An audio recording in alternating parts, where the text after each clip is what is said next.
Basahin po natin sa kasulatan sa Aklat ng Juan, Kabanata 1, talata 18. Ito po ang isinulat ni Apostol Juan. Wala pang nakakita sa Diyos Ama kahit kailan, ngunit ipinakilala siya sa atin ng kanyang bugtong na anak, na Diyos din nga, at kapiling ng Ama. At bago po tayo magpatuloy sa ating pag-aaral ng salita ng Diyos, you are welcome to our channel, God's Word, Read Scriptures. Dito ay patuloy po tayo nag-aaral ng salita ng Diyos na kung saan ay madagdagan ang ating kaalaman upang mabigyan din tayo ng kaalaman, karunungan at pangunawa sa kanyang mga salita. Sapagkat ang salita ng Diyos ay espiritual, maunawa lang natin ito sa paraan ding espiritual. Kaya kung gusto mo na magkaroon ng karunungan mula sa Diyos, halika, mag-aral tayo ng kanyang salita.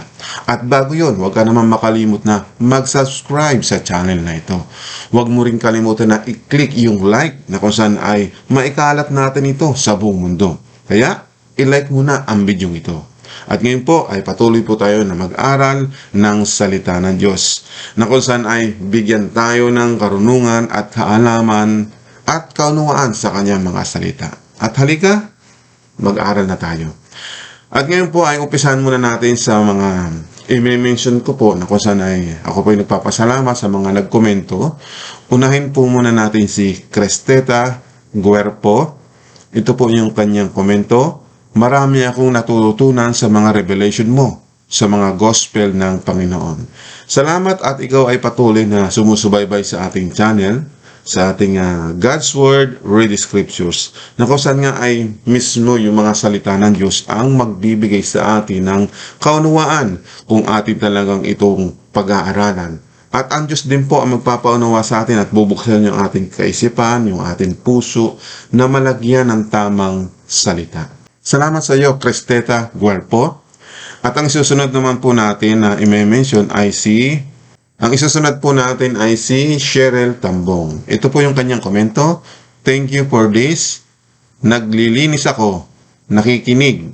OFW Riyadh. Yan. Salamat po sa iyong panahon at kahit ikaw nagtatrabaho ay nakikinig. Ang payo ko lang ay sana yung wala yung amo mo nang sa ganun ay hindi ka mapagalitan. Basta ang alam ko, ikaw ay nakikinig, gusto mo makasunod sa ating Panginoon. Patuloy ka lang na makinig sa ating channel at bibigyan ka ng Diyos ng kaalaman, karunungan at pangunawa sa kanyang mga salita. God bless you po, Cheryl Tambong. Ang isusunod po natin sa ating mention ay si Hysods Macp. Basahin po natin ang kanyang komento. Nakakaawa naman po sila, ayaw kasi nilang magsisi at iparamdam kay Jesus na tinanggap nilang totoong Diyos siya. Mga panggap sila, sabi sa Titus, babae pa naman, nagmamarunong nang wala sa lugar. Hais, ipanalangin po natin sila at salamat sa Diyos sa isang tulad ninyong nagbabahagi ng totoo. Pagpalain pa po nawa kayo at isama niyo rin po kaming maliliit sa panalangin ninyo. Salamat po sa inyong pagsubaybay sa channel na ito. Naway pagpalain po kayo ng Panginoon. At huwag po kayo mag-alala, kasama po kayo sa panalangin at nirequest po nyo ito na ipapanalangin po namin kayo na kung saan ay tulungan kayo ng Diyos na maunawaan ang mga salita ng Diyos at kayo'y maingatan ng Diyos sa lahat ng bagay, ilayo kayo sa anumang karamdaman, sakit o anumang aksidente, naway humaba pa ang inyong buhay. Patuloy lang po kayo sa pag-aaral ng salita ng Diyos. Basahin natin sa salita ng Diyos nang sa ganun ay malaman natin yung mga ganitong mga tao. Ano po? Sa aklat po naman ng basahin natin sa kasulatan upang maunawaan natin yung sinasabi ng salita ng Diyos dito sa sulat po ni Apostol Pablo kay Timoteo sa ikalawang Timoteo, Kabanata 3, tala 4. Mga taksil, matitigas ang ulo, mga palalo, mga maibigin sa kalayawan sa halip na mga maibigin sa Diyos. Yan po. Kung hindi talaga nila kikilalanin si Kristo bilang Diyos, hindi umiibig yan ng mga tao yan kay Kristo. Sapagkat itong mga taong ito ay ayaw nilang kilalanin si Kristo. Ituloy pa natin sa verse 5 upang magkaroon ka ng kaliwanagan sa mga salita ng Diyos. Na may anyo ng kabanalan, ngunit tinatanggihan ang kapangyarihan nito, lumayo ka rin naman sa mga ito. Yan po ang payo po ni Apostol Pablo sa mga taong ayaw kumilala kay Kristo, lumayo ka na lang sa mga taong yan. At yan po ang makakabuti sa iyo na kung saan ay hindi ka ma-stress. Di pa po ba? Ang importante dito ay patuloy tayong mag-aral, makinig ng salita ng Diyos. Okay po ba sa iyo? Pagpalain ka ng Panginoon. Ang isunod po natin sa ating komento ay si Orlando Quinto. Salamat po na nagkaroon ako ng kaalaman sa isang Diyos na si Jesus ang tunay na Diyos. Sama mo ako sa prayer niyo, sir. Salamat din sa iyong pagbisita sa channel na ito. Patuloy kang sumubaybay at makinig ng salita ng Diyos. At kasama ka rin sa aming mga panalangin na kayo ay pagpalain ng Diyos sa araw-araw na inyong ginagawa. At isunod naman po natin ay si Rel Mero J. Ang Ama ang nagsasalita, ang Anak ang gumaganap. Ganun po yun. So, salamat po sa iyong pagkaunawa sa salita ng Diyos. Totoo po yun. Ang Ama po, sa Kanya po manggagaling ang lahat ng mga sinasabi ng ating Panginoon Kristo para ganapin ng ating Panginoon Kristo at maipaunawa sa atin yung mga salita ng Diyos na kung saan ay maunawaan natin sa pamagitan ni Kristo. Salamat po sa iyong komento. Next comment kay Neria Pila. Ito po yung kanyang comment. Good evening, brother, at salamat sa inyong pag-share sa banal na salita sa amin. Purihin ang Diyos sa kanyang kabutihan. Purihin ang kanyang banal na pangalan at purihin ang kanyang bugtong na anak na si Jesucristo. Purihin ang banal na Espiritu. Amen. At meron pong sumagot po sa mga comment po ni Neria Pila ay si Gunda Santos. At ito naman ang kanyang comment. Pangalanan mo ang tunay na Diyos. Siya si Jesucristo, ang nag-iisang tunay na Diyos. Puro ka na lang sabi ng tunay na Diyos pero hindi mo nabanggit kung sino siya. Maaaring nalilito lang po si Gunda Santos sa kanyang napakinggan doon sa ating mga video na in-upload. Ulitin po natin yung kanyang komento. Pangalanan mo ang tunay na Diyos, hindi ba ha? Tunay na Diyos yan. So, kikilalanin natin yung tunay na Diyos. Alam ko po na hindi mo naunuan yung ipinaliwanag doon sa ating pinag-aralan ng nakalipas na video. Diyan po ay pinakilala po mismo ng ating Panginoon Kristo. Kaya ulitin mo yung video yun na kung saan ay bakit ka nag-comment ng ganito na sinasabi mo na pangalanan mo ang tunay na Diyos, siya si Jesucristo, ang nag-iisang tunay na Diyos. Maraming kumikilala sa kay Kristo na siya po'y anak ng Diyos. Oo, tunay po rin siyang Diyos, pero dapat mo rin palang makilala yung nagsugo sa Kanya. Ngayon, para maintindihan mo, bibigyan kita ng talata para maunawahan mo.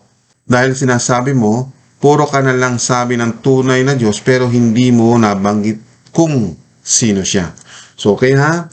So, pupuntahan po natin ang mga talata, tanungin natin po si Kristo para maipakilala sa atin kung sino yung Diyos, yung tunay na Diyos, at si Kristo ay tunay na Diyos, yung pagkapersona po nung makapangyarihang Diyos, ano nga ba ang pangalan? So, tatanungin po natin si Kristo. Siya po ang nakakaalam kung ano po yung pangalan noong Diyos na makapangyarihan sa lahat. Okay po? O ito ha? Para maunawaan mo.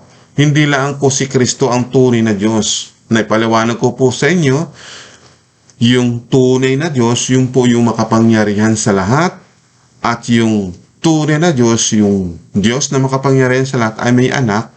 Ang pangalan ay Diyos Anak, kaya anak siya ng Diyos, na ang pangalan po niya ay Jesucristo. O ito ha, ibigay ko sa yung talata. Para maipakilala sa atin ng ating Panginoon Kristo, ano nga ba ang pangalan ng Diyos na makapangyarihan sa lahat. So, pupunta tayo sa talata na ating pong babasahin nang sa ganun ay ipaunawa sa atin ito ni Kristo. Dito po natin mababasa sa Aklat ng Juan, Kabanata 1, talata 18. Unawain mo ito ha, kaibigan.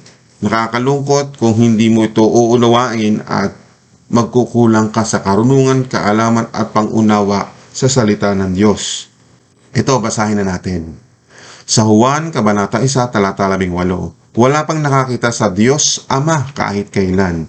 Ngunit ipinakilala siya sa atin ng kanyang bugtong na anak, na Diyos din niya at kapiling ng Ama. So dito, sino po ang nagpapakilala doon sa Diyos. Ulitin natin ha, ngunit ipinakilala siya sa atin ng kanyang bugtong na anak. Sino po ang nagpakilala? Unang-una po, nagsasalita po dito ay ang ating Apostol Juan na siya po ang sumulat. Sinasabi sa kanyang mga sulat, wala pang nakakita sa Diyos Ama kahit kailan. Ngunit ipinakilala siya sa atin ng kanyang bugtong na anak, na Diyos din niya at kapiling ng Ama. Hindi ba't malinaw dyan? Ipinakikilala ng bugtong na anak o si Hesukristo, ipinakikilala niyong Diyos. Ano po yung tinatawag ni Hesukristo do sa Diyos? Ama. Ama ang tawag ng anak doon sa Diyos. Yun po ang itinatawag na pangalan sa Diyos. Ang tawag po ng ating Panginoon Hesukristo doon sa Diyos na makapangyarihan sa lahat ay Ama. Bigyan ko po kayo ng linaw. O sa atin na lang muna mga Pilipino. Kung ikaw ay may kaibigan, tinatawag mo sa kanyang pangalan. Halimbawa, may kaibigan ka, ang pangalan ay Kulas, di ba? Kung babae naman ang kaibigan mo, kakilala mo siya, halimbawa ay Maria, di ba? So, tinatawag mo sa kanilang pangalan. Ngayon, kung ikaw naman ay anak at meron kang ama, karamihan sa atin, ang itinatawag natin sa ating mga magulang ay, di ba, tatay. Di ba? Kahit may pangalan po sila, hindi mo matawag sa kanilang pangalan. Halimbawa, ang pangalan ng iyong ina ay si Lourdes, di ba? Tinatawag mo siyang ina, di ba?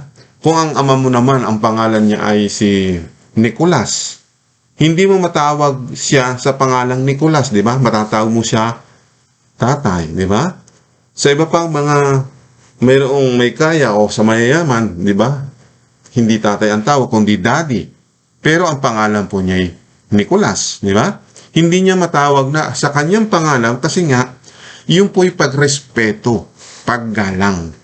Kaya, tinatawag niya doon sa bilang ama niya, bilang tatay niya, doon niya tinatawag niya. So ngayon, nakuha po ninyo ang ibig ko sabihin? O halimbawa sa isang pamilya, di ba sa pamilya may tatay, may nanay, may kuya, ate. Halimbawa, ikaw ay merong nakakatandang kapatid, di ba tinatawag mo siyang kuya? Bagamat may pangalan siya, halimbawa ang pangalan niya ay si Kolokoy, di ba? Hindi mo masabi yung kanyang pangalan na Kolokoy, kundi tinatawag mo siyang kuya, di ba? Kahit yung kuya, may pangalan ka, kung ikaw ay bunso, tinatawag ka pa nga ikaw ay bunso, nakuha po ninyo. Kasi po ay, yun ay mga bagay na katawagan na kung saan ay madali natin ma-identity, mapakilalan sa isang pamilya. Diba? Kung ikaw ay anak, kahit may pangalan ng iyong ama, tatawagin mo siyang Nicolas. Diba? Hindi mo matawag na Nicolas. Matatawag mo siya tatay. O, diba? Minsan daddy ang tawag mo sa kanya. Diba? To represent na iginagalang mo at nirerespeto mo yung magulang mo, di ba? Kung nanay mo siya, kahit may pangalan siyang, halimbawa, nanay mo, may pangalan ng Maria, hindi mo matawag siyang Maria, kundi matawag mo siyang inay o nanay, di ba? Kasi nga po, pagrespeto doon sa iyong nasasakupan. Nakuha po ninyo ibig ko sabihin? At ang ating Panginoon Jesucristo, para naroon din yung pagganang doon sa Diyos na makapangyarihan sa lahat, tinatawag niyang Ama. Kasi nga po, siya'y anak. Kaya bugtong na anak, pag sinabing bugtong, kaisa-isang anak. Ang ibig po sabihin dito ay, iginagalang niya yung Diyos na makapangyarihan, kaya tinatawag niyang Ama kasi mas makapangyarihan sa lahat yung Ama. Nakuha po ninyo ibig sabihin? Sana naunawaan mo, Gunda Santos, yung paliwanag ko, na kung saan ang ating Panginoon Jesucristo ay bilang anak, tumatawag doon sa Diyos na makapangyarihan sa lahat, tinatawag niyang Ama. Yun po ang katawagan po pagdating po sa pananampalataya. Maging tayo, tatawagin natin yung Diyos na makapangyarihan sa lahat ay Ama din po. O to para maging malinaw sa iyo. Kasi nga, hindi tayo nagbabasa ng kasulatan Kung nagbabasa nga lang tayo, ay di maunawaan natin. Kaya salamat sa programang ito, God's Word, Read the Scriptures. Kaya babasahin natin sa kasulatan para malaman mo na ang itatawag natin doon sa Ama po ng ating Panginoon Jesucristo ay Ama. Bagamat si Jesucristo ay tumatawag din doon sa Diyos na makapangyarihan sa lahat Ama din po ang tawag, maging tayo na mananampalataya kay Kristo Jesus ay tatawagin po din natin na Ama, yung kanyang Diyos Ama na makapangyarihan sa lahat. Ito po yung talata. Basahin po natin. Ito po yung talata na magbibigay sa iyo ng kaunawaan. Hindi lang kay Gunda Santos, sa lahat na po ito. Kasi nga po, salamat sa inyong pagbisita. I-share nyo ito, ha? Napakaganda nito. Itong talatang ito na magbubukas ng inyong kaisipan. Sana matanim ito sa inyong mga puso. Basahin natin sa mga sulat ni Apostol Pablo, Kabanata 2, talata 11. Si Jesus ang naglinis ng ating mga kasalanan at ang kanyang Ama ay siya na rin nating Ama. Kaya hindi niya ikinahihiya, ito rin tayong mga kapatid niya. Hindi ba't malinaw po? Uulitin ko po nang sa ganun po ay maliwanagan tayo. Sabi dito sa kasulatan, si Jesus ang naglinis ng ating mga kasalanan. At ang kanyang Ama ay siya rin nating Ama. Malinaw po? Ang kanyang Ama ay siya rin nating Ama. Di ba po? Anong itatawag mo sa kanya? Doon sinasabi mo yung Diyos na makapangyarihan sa lahat. Di ba? O Gunda Santos, pangalanan mo ang tunay na Diyos. Yung Diyos na makapangyarihan ang tinutukoy natin. Ano po? Ang itatawag natin doon ay Ama. Kung si Jesus po, ang tawag niya sa kanyang kinikilalang Diyos na makapangyarihan sa lahat ay Ama, maging tayo ay tatawag din doon sa kinikilala ng ating Panginoong Kristo na makapangyarihan sa lahat ay Ama, tayo din ay tatawag na Ama. Kaya kung bibigyan mo ng ibang pangalan, magkakamali tayo. Kasi hindi natin sinusunod si Kristo. Kailangan natin sundin kung anong sinabi ng Kristo. Di ba? At iyon po'y pinatotohanan ng Ama. Nang sa ganoon ay kailangan nating sundin ang sinasabi ng kanyang anak. Kasi mismo yung Ama nagsabi para paniwalaan natin ang sinasabi ng anak, ay ito'y authority naman na galing sa Ama. Basahin po naman natin dito sa mga sulat, sa sulat ni Mateo, Kabanata 17, talata 5. Basahin natin ang sulat. Habang nagsasalita pa si Pedro, nabalot sila ng nakakasilaw na ulap at may tinig silang narinig mula sa mga ulap na nagsasabing, ito ang minamahal kong anak na lubos kong kinalulugdan. Pakinggan nyo siya. Tandaan po ninyo, dito ang nagsasalita yung mismong Amang nasa langit, na kung saan itong mga alagad ng Panginoon ay nakarinig ng tinig mula sa langit. Ibig sabihin, yung Ama po yung nagsasalita para ipaunawa sa kanyang mga alagad na kung saan itong kanyang anak ay pakikinggan. So, pakikinggan po ng mga apostol, maging tayong mga bumabasa, kikilalarin natin yung bugtong na anak. Kaya ang sabi ng Ama, ulitin natin dito sa talatang ito, ito ang minamahal kong anak na lubos kong kinalulugdan. Pakinggan nyo siya. O, di ba? Ay kung hindi natin pakikinggan ng Kristo, ay sumusuway ka sa utos. Kasi, ibinigay ang kapahawalan kay Kristo para tayo ay makinig sa mga sinasabi ng Kristo. At authority yon na mula naman sa Ama. Kaya kung hindi natin pakikinggan ang Kristo, parang sinusuway mo na rin yung sinabi ng Ama. Kaya, dito, ipinapakita na tayo ay may pagkakilala doon sa Diyos na makapangyarihan sa lahat. Kikilarin natin na siya ay Ama. Kung ang ating Panginoong Kristo, iginagalang niya yung Diyos na makapangyarihan sa lahat, tinatawag niyang Ama, maging tayo tatawag din doon sa kanyang kinikilalang Diyos, Ama, tayo rin po ay kikilala. Sabi dito sa Hebreo 2:11, si Jesus ang naglinis ng ating mga kasalanan at ang kanyang Ama ay siya rin nating Ama. Di ba malinaw po? Iyan ang dapat nating maunawaan sa mga bagay na nakasulat. Kung hindi nakasulat, paano natin masasabi nga ito? Malinaw po ang sulat po ng aklat ng Hebreo. Na kung saan po, isinulat ni Apostol Pablo ito kasi nga po, ipinahayag sa kanya ang mga bagay na dapat niyang gawin. At mismo ang Panginoon Kristo ang nagturo sa kanya Di ba? Nung na-encounter ni Apostol Pablo ang ating Panginoon Kristo, kahit si Apostol Pablo ni panahon niya ay pinag-uusig yung iglesia. Ibig sabihin pinag-uusig, pinagpapatay niya yung mga sumusunod kay Kristo, yung mga mananampalataya kay Kristo. Ganun pa man, dahil sa awa at habag ng Diyos, kaya Apostol Pablo, kaya siya po'y naging apostol, tinawag siya upang maiparating ang mabuting balita sa buong mundo, maging sa Hudyo o mga Hintil. Pag sinabing Hintil, hindi ka kauri ng Israelita, hindi ka kalahing Hudyo. Ikaw ay ibang lahi. Pag sinabing Hintil, hindi kumikilala sa Diyos. Mga Hintil, hindi gumagalang sa Diyos. Meron kang tinatawag na pag Hintil ka, ikaw ay may sariling ibang Diyos. Meron kang Diyos-Diyusan.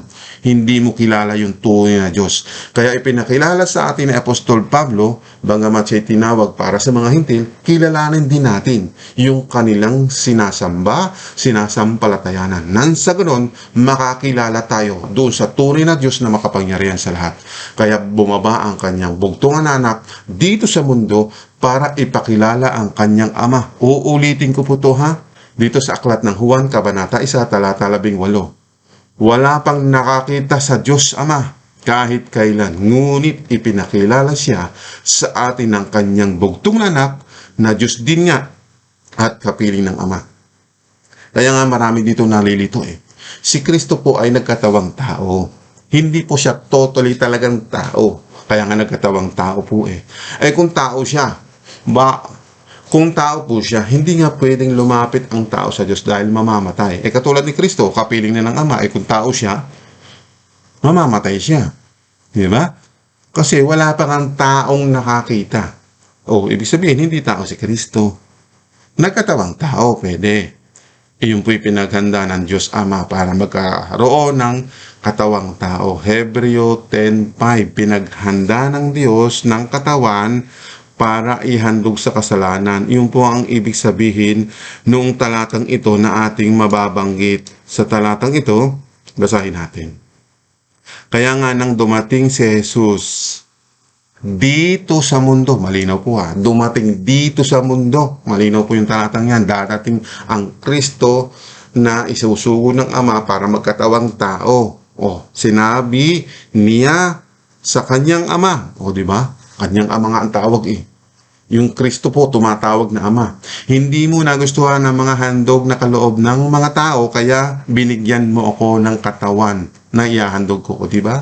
Ang Ama rin po naghanda, ibig sabihin, nagbigay ng katawan para magkatawang tao si Kristo. Dapat ito malaman ng mga taong hindi kumikilala kay Kristo.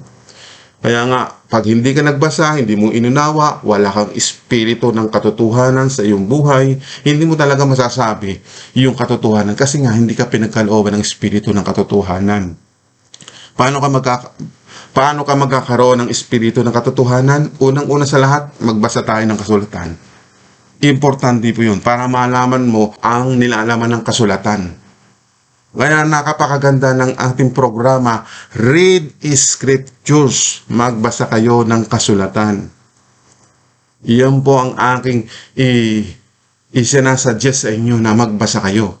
Nang sa ganun ay malaman nyo yung katotohanan. At para matawag kang mapalad, magbasa ka ng kasulatan. Dito natin mababasa pa rin sa Aklat ng Pahayag, Kabanata 1, Talata 3. Mapalad ang bumabasa at ang mga nakikinig sa sulat na ito kung tinutupad nila ang nakasulat dito, sapagkat ang mga sinasabi rito ay malapit nang mangyari. Di ba?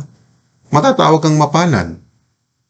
Kaya kung ikaw ay magbabasa at makikinig at tutuparin mo, pag sinabing tutuparin, kung ano yung sinabi ng Kristo, sinabi ng Ama, susundin po natin. Malinaw po ba? So magpatuloy po tayo sa mga komento. Medyo napahaba yung ating explanation. Sana po ay nagbigay pa rin po ito sa inyo ng liwanag sa inyong mga katanungan at mga komento dito sa ating channel. At magpatuloy po tayo. At ngayon ay sana naliwanagan mo, Gonda Santos, yung mga bagay-bagay patungkol po sa salita ng Diyos. At isunod na rin po natin si Carlos de Lima. Ito po yung kanyang komento. Bakit kamo siya nagdarasal, bakit kamo siya natutulog, kumakain, nagpatuli, nagugutom, etc. etc. Dahil siya ay nagpakababa. Yun. Maganda rin itong komento po ni Carlos de Lima. Nagdarasal siya, di ba? Natutulog, kumakain, nagugutom. Alam niyo po, bilang tao, ganyan po talaga ang naranasan. Kailangan kumain, maranasan mong magutom, di ba? Kailangan mong magdasal. Kasi nga po, si Kristo diyan sa Philippians chapter 2 verse 7 hanggang 8, kung uunawain natin, upang maging modelo natin siya. Siya po yung halimbawa na dapat nating tularan upang tayo ay maging dapat sa Diyos. Malinaw po? Kaya nga kung hindi tayo magbabasa, wala tayong mauunawaan patungkol sa Diyos. Salamat po Carlos de Lima, naway patuloy kang pagpalain ng Diyos, sumayo ang kapayapaan, at mabigyan ka ng Diyos ng kaalaman, karunungan at pangunawa, nang sa ganun ay may bahagi mo rin ito sa mga taong maaabot ng ating ibinabahaging salita ng Diyos. Okay po, next na po tayo. Dito naman po kay Landlady. Comment ko lang, di ko alam po yung religion nyo.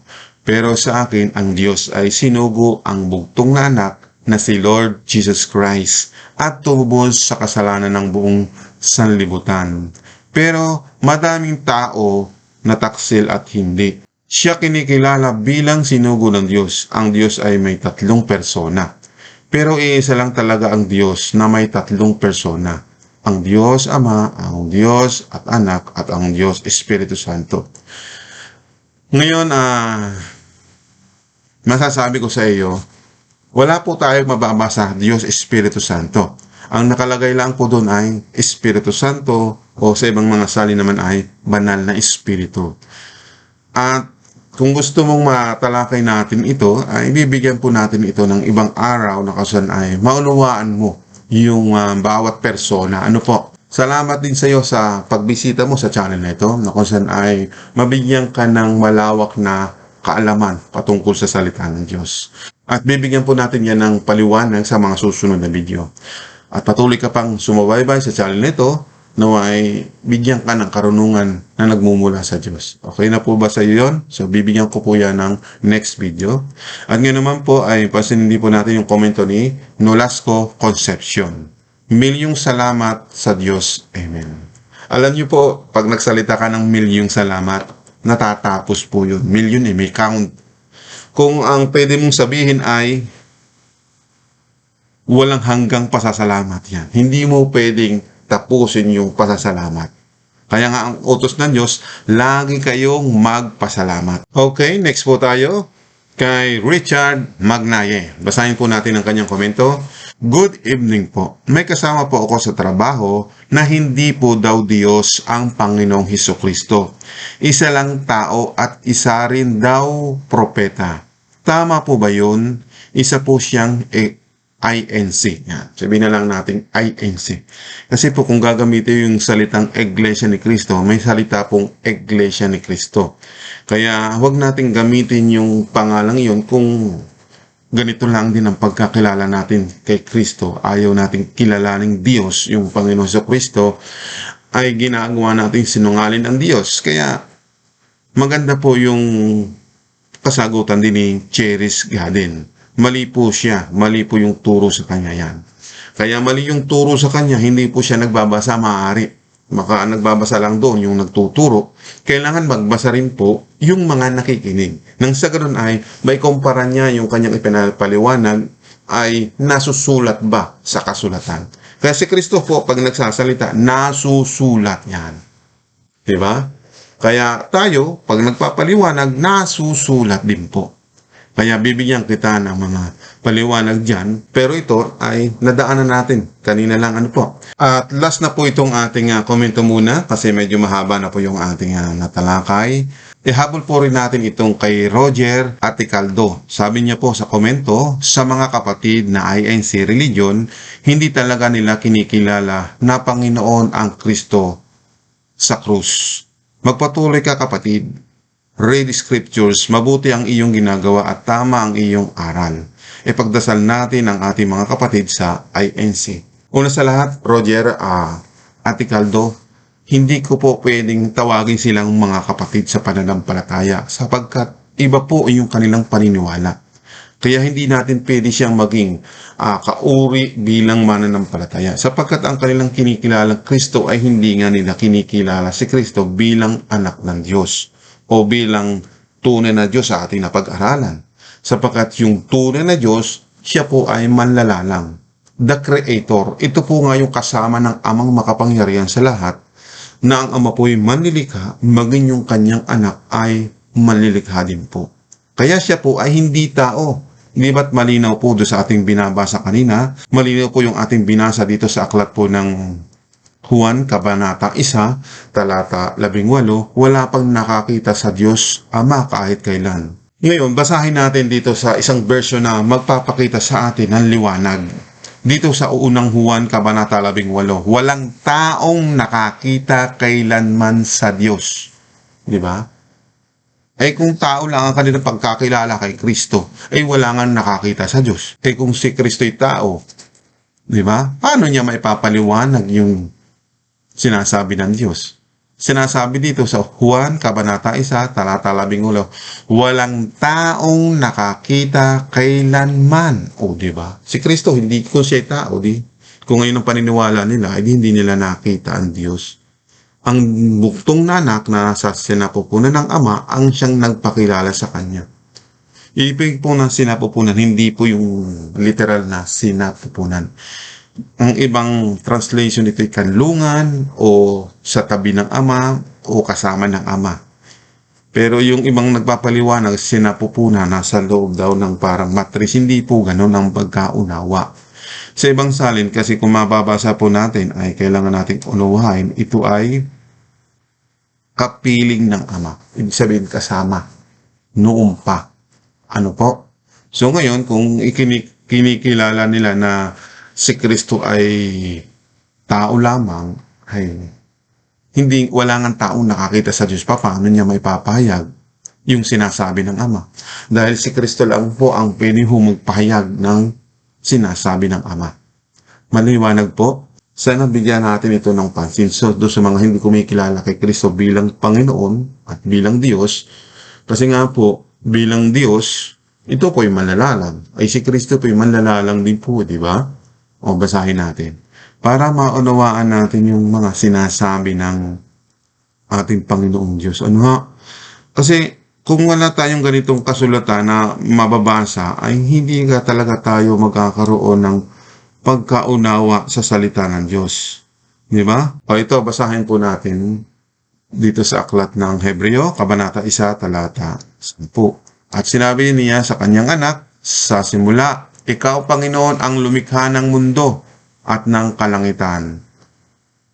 Maglalaho ang mga ito, ngunit mananatili ka magpakailanman, maluluma itong lahat tulad ng damit. Di ba?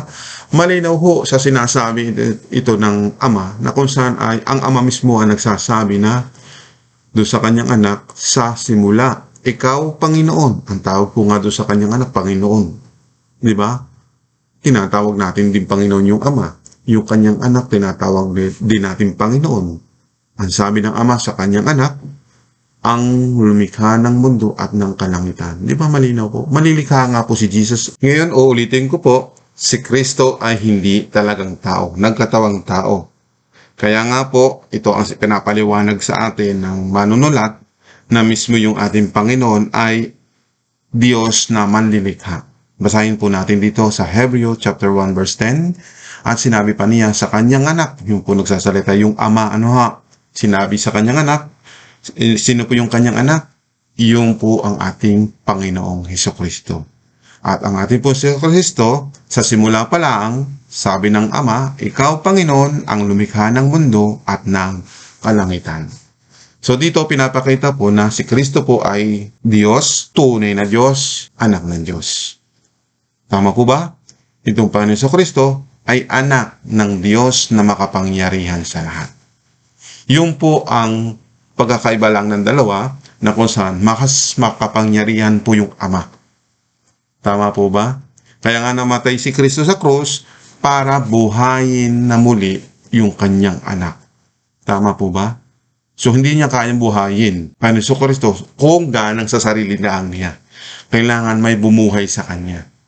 Okay po? Ito po ang isang talata na magiging malinaw sa inyo. Dito po sa Aklat ng Juan, Kabanata 5, talata 26, sapagkat kung paanong ang Ama ay may buhay sa kanyang sarili, ay pinagkalooban din niya ang anak na magkaroon ng buhay sa kanyang sarili. Kaya kahit patayin yung Kristo sa laman, ay kayang buhayin po yun ng Ama. Ano po? Kasi mas makapangyarihan yung Ama. Kaya yung anak, makikita natin, talagang hindi natin pwedeng itong iismulin, hindi natin pwede itong bigyan ng ibang kahulugan at magagalit yung Ama. Kapag ang Ama ang nagalit, kung hindi natin ito patututuhanan at pinasusungalingan natin, ang Ama ang gaganti. Wala po tayong magagawa at mas makapangyarihan yung Ama. Nakuha po ninyo ibig sabihin na kung saan ay kilalanin natin yung kanyang anak sapagkat pinapakilala din naman ng Ama ang anak Ang anak naman ipinakikilala ang Ama. Balakan ko lang po yung tanong po ni Richard Magnaye kasi gusto ko lang ilinaw ito sa kanya. Ano po? Atin muling basahin ang kanyang komento. Good evening po. May kasama po ako sa trabaho na hindi po daw Diyos ang Panginoong Hesukristo. Isa lang tao at isa rin daw propeta. Tama po ba yon? Isa po siyang Iglesia ni Kristo. Alam niyo po, ayoko pong banggitin sa yung Iglesia. Ay sinalang. Kasi yung ginagamit yung pangalan ng Panginoong Hesukristo. Una sa lahat, dapat lahat paniwalaan mo. Si Kristo'y naging tao, si Kristo'y propeta, si Kristo'y apostol, si Kristo'y guro, dakilang guro, siya po ay pastol. Nasa kanya po lahat yung katangian na mababasa natin sa kasulatan. Pero kung kung tatanggalin mo yung pagka-Diyos ni Kristo, ay magiging sinungaling. Diba? Kahit yung ang kanilang itinatag ay sinasabing Iglesia ni Kristo, parang ganito rin yung sinasabi sa kasulatan, basahin natin. Para magbigay sa atin ng liwanag na kung saan ay maunawaan natin yung sinasabi ng kasulatan. Basahin natin sa Aklat ng Salmo sa 139 verse 20. Nagsasalita sila ng masama laban sa inyo. Binabanggit nilang inyong pangalan sa walang kabuluhan. Alam niyo po, may mga ganyang tinatawag na relihiyon. Ginagamit yung pangalan ng ating Panginoong Kristo, pero wala namang kabuluhan yung kanilang itinuturo. Katulad nga, si Kristo ayaw nilang ituro na si Kristo'y anak ng Diyos, tunay na Diyos. Manlilikha din po, di ba? Napag-aralan naman natin ito. At binasa ko naman sa inyo yung mga talata na magpapaunawa sa bawat isa sa atin. Alam niyo po, umpisahan natin muna sa 19 hanggang sa matapos po yung talata para maintindihan natin yung mga ganitong reliyon ay hindi talaga nila nauunawaan yung Kristo. Muli nating basahin sa 19, basahin natin. O Diyos, patayin niyo sana ang masama. Lumayo sana sa akin ang mga mamamatay tao. Ito yung sinasabi ni Apostol Pablo na sila'y sinungaling. Basahin natin sa Roma 16:18. Ang mga taong ganyan ay hindi naglilingkod sa Panginoong Hesukristo, kundi sa sarili nilang hangarin. Ang mga taong ganyan ay hindi naglilingkod sa Panginoong Hesukristo, kundi sa sarili nilang hangarin sila sumusunod. Dinadaya nila ang mga kulang sa kaalaman sa pamagitan ng mahuhusay at magaganda nilang pananalita. Sa ating binasa, muli nating unawaan ito, yung sinasabi dito na ang mga taong ganyan ay hindi naglilingkod sa Panginoong Hesukristo. Bagamat Kristo rin po yung kanilang pinaglilingkuran, at banal na kasulatan, yung Biblia, ang kanilang ginagamit din po, Sabi pa dito, kung itutuloy natin, kundi sa sarili nilang hangarin sila sumusunod. Ano ibig sabihin nito? Ang ibig sabihin po yung sarili ng hangarin. Ibig sabihin, pwede silang magtayo ng sarili ng iglesia o sila magtayo ng sarili ng relihiyon. Bagamat sa halip na iyong pamamaraan at utos ng Diyos ang sundin, abay gagawa po sila ng kanilang sarili nilang kaparaanan upang sila ang masunod, hindi yung Diyos. Ano po? At ito'y mababasa natin sa mga talata na magbibigay sa inyo ng liwanag o kaunawaan na kung bakit may mga ganitong relihiyon na nagtatayo sa panahon natin ngayon. Kaya tuklasin natin sa mga sulat ni Marcos. Basahin po natin. Marcos 7:7. Walang kabuluhan ang kailang pagsasamba sa akin dahil ang mga itinuturo nila ay mga utos lang ng tao. Yan po ang nagiging dahilan kung bakit ang bawat relihiyon ay hindi na naituturo ang salita ng Diyos. Ito yung nagiging dahilan kung bakit ang mga tao ngayon nagtatayo ng sarili nilang iglesia. Sapagkat gusto nilang sundin yung sarili ng kaparaanan. Sapagkat ayaw nilang sundin ang kaparaanan ng Diyos. Diba? Maraming iglesia dyan na kung saan ay nagkakanya-kanya na ng kanya-kanyang turo sa halip na turo ng Panginoon. Ang tanong, bakit sila nagtatayo? Ang tanong, bakit nga sila nagtatayo ng sarili ng relihiyon o iglesia? Ito po ang nagiging dahilan. Ipapaliwanag sa atin ni Apostol Pablo sa aklat po ng Roma, Kabanata 10, Talata 3. Basahin po natin ang sinulat ni Apostol Pablo. Ito'y sa dahilang hindi nila alam kung paano ituring ng Diyos na matuwid ang isang tao. Nagsikap silang gumawa ng sariling pamamaraan sa halip na sundin nila ang pamaraan ng Diyos. Yun pala po ang nagiging dahilan kung bakit ang mga taong ganito, lalo na po yung mga namumuno, hindi nila alam yung pamamaraan ng Diyos. Di ba? Hindi sila nagpapasakop saan? Sa pamaraan ng Diyos. Kaya sila gumawa ng sarili ng kaparaanan. Sa halip na sundin ang kaparaanan ng Diyos. Iyan po. Tandaan po ninyo, kapag may mga iglesyang nagtayo, hindi sa paraan ng Diyos, huwag na kayong doon sumama. Ililigaw lang ang inyong kaluluwa para mapahamak. Alamin ninyo, sabi ko sa inyo, meron na po akong in-upload na video na suriin nyo muna ang lahat ng bagay. Lahat ng reliyon. Kung sila nga'y nagtuturo. Di ba? Ito po ang habilin po ng Apostol Juan. Basahin natin. Mga minamahal, huwag kayong basta maniwala sa mga taong nagsasabi na ang ipinapangaral nila ay mula sa banal na espiritu. Sa halip, alamin muna ninyo kung nagmula nga sa Diyos ang itinuturo nila, sapagkat marami ng huwad at sinungaling na propeta na nagkalat sa mundo. Kaya yan po lang ang aking maihahayag ngayon, masasabi sa inyo. Unang-una po sa lahat, suriin niyo muna ang lahat ng bagay, lahat ng reliyon bago kayo umanib. Kasi po marami na pong huwad o mga bulaang propeta. Ibig sabihin, mga sinungalin, hindi nagsasabi ng totoo. Kaya kapag ikaw ay umanib sa isang iglesia na mali ang katuruan, kaluluwa mo ang mapapahamak. Kapag napahamak yan, wala ka nang magagawa. Kaya hanggat maaga, alamin natin.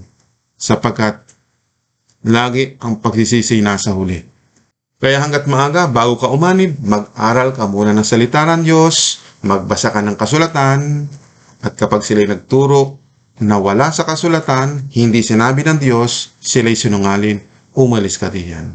Upang hindi ka mapahamak sa gagawin mong desisyon. Hanggang sa muli po sa ating pong pag-aaral ng salita ng Diyos, naway sumainyo po ang pagpapala ng ating Panginoon. At huwag kang makakalimot sa ating YouTube channel, God's Word Read Scriptures. So, subscribe ka na sa channel na ito at i-like mo na rin ang video ito. Salamat po sa inyong pong pakikinig ng salita ng Diyos. Sumainyo po ang kapayapaan at pagpapala ng ating Panginoong Diyos Ama at ng ating Panginoon Kristo. To God be the glory. God bless you po sa inyo lahat.